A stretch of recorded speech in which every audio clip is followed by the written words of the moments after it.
it's nice to see that at least we're having these conversations about what we need to do differently.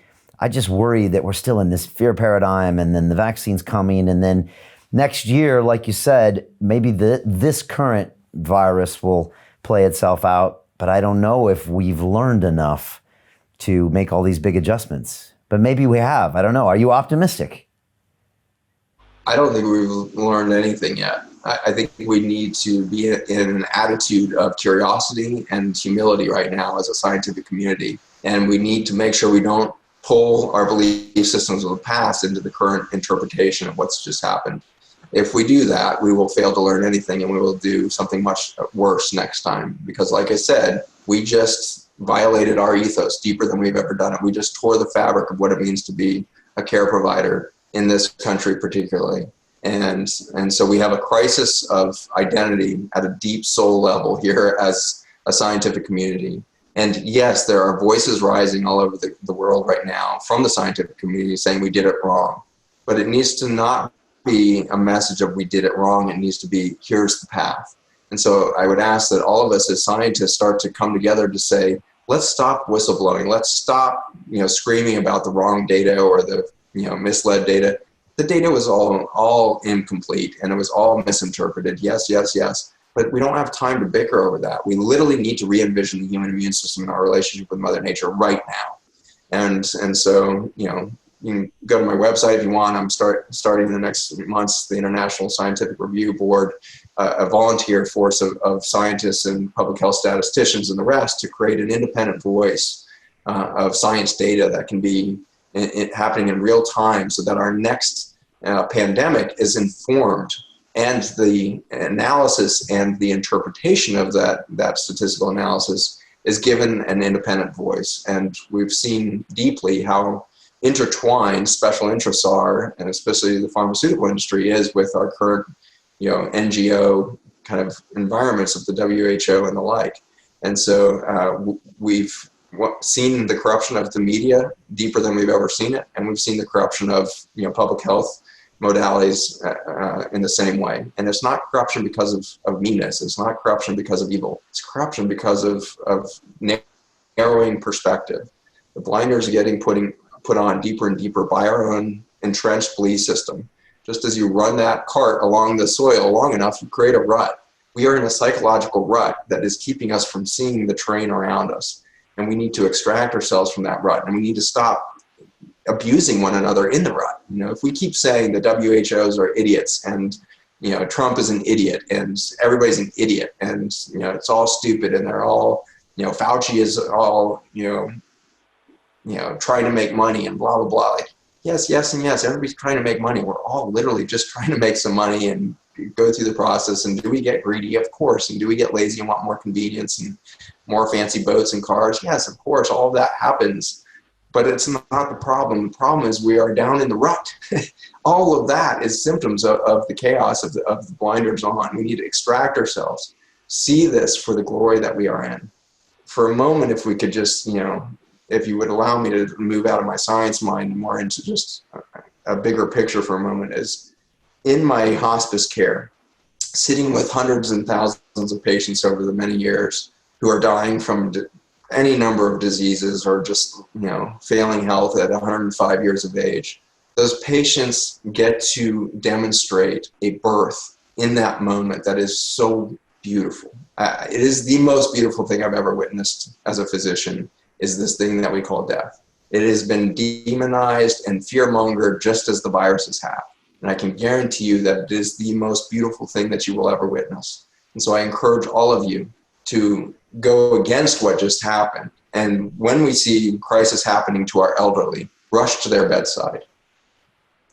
Be with them and witness their rebirth. Because what is rebirthing is not a biologic body. What is rebirthing is an energetic soul. Literally, you get to see an energetic awareness, a consciousness emerge from that person. And they will say things in those last couple minutes. It's not uncommon that you see somebody in a coma in those last weeks of life, and they suddenly wake up. And in a moment of lucidity, they will heal a relationship with an estranged family member or an estranged family. And they will say, I love you. I am sorry.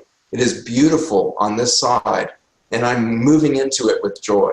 And in those few words, and then they go back to sleep and they pass away. In those few words, they engender that family now with a new sense of hope and a new healing that happens. And so we need to take this death moment of our species, and we need to speak wisely to one another and see that we are not just biologic bodies that are failing on a planet that is failing its biology. We are actually spiritual beings on some level, and I don't care what level you can embrace that, whether you have a God type and psychology or philosophy around that, or you have just a naturalism state as like, well, we're all part of nature. Regardless, there's energy within these bodies that animate the cells. And if you've ever seen somebody who's dead, you don't have to wonder if they're dead. It is literally the most obvious thing you've ever seen. And so when, as a physician, you're asked to go to a bedside and confirm a death, you have to go through a few steps, confirm no respiratory rate, no heart rate, no pulse.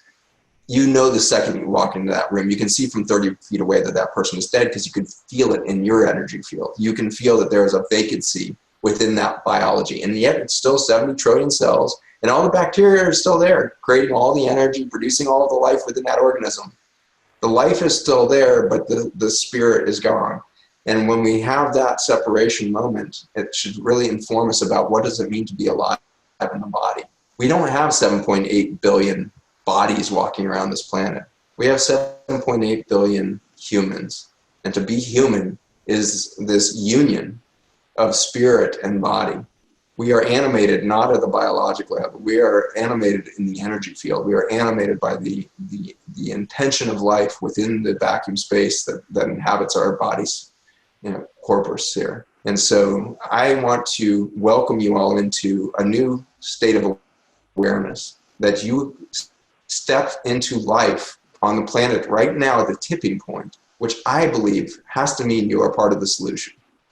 You are at very least part of the rising awareness or consciousness of a people that have self-annihilated themselves and annihilated the biology and planet that they were gifted.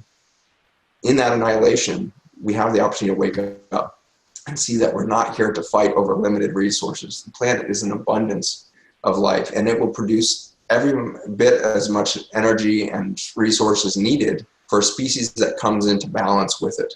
And the balance, again, is not going to be through vaccines. It's not going to be through some medical technology. The balance is going to come through knowledge and connection to education, connection to new awareness, new systems of psychology and philosophy that will change our relationship to Mother Nature, and we will reintegrate. The solutions are vastly more important and vastly more universal than the argument over a vaccine or the argument over new drugs or even farming practices.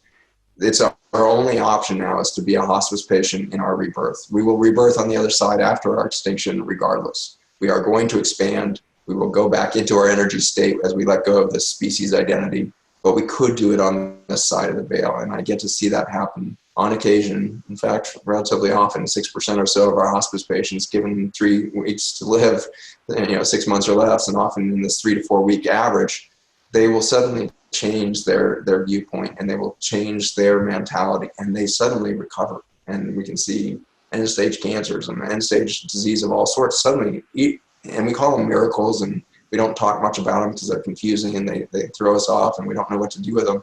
But I can guarantee you it happens. There's miraculous, spontaneous recoveries from the end of life moment as we understand it. And we could do that as a species if we allow ourselves to rise above the chaos of that rut.